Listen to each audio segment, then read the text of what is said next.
denen son başla. Geregim yok bana sen gitme kıynanarsın son. Onun iza denen son gerekten bana sen sevin son ya. Gitme kıynanarsın son.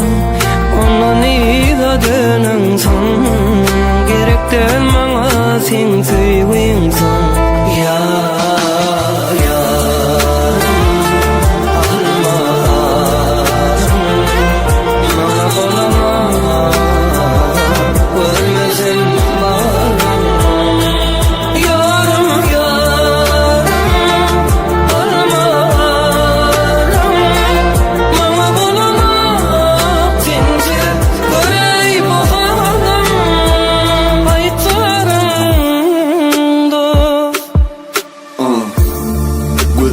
Duyguların çeşmesi her kimde yadisi dökman birleşmeli.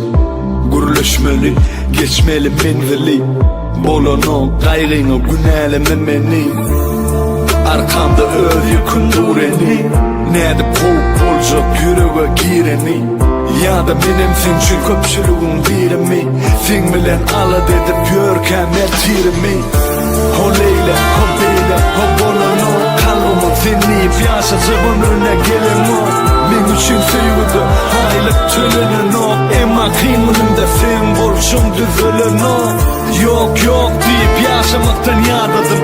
Ehli kaygılarını men üstüme ağladım. Seni yönemeni de köse yaşağılık. Yoksa dur kimedin aramızda şu bağlılık. Yarım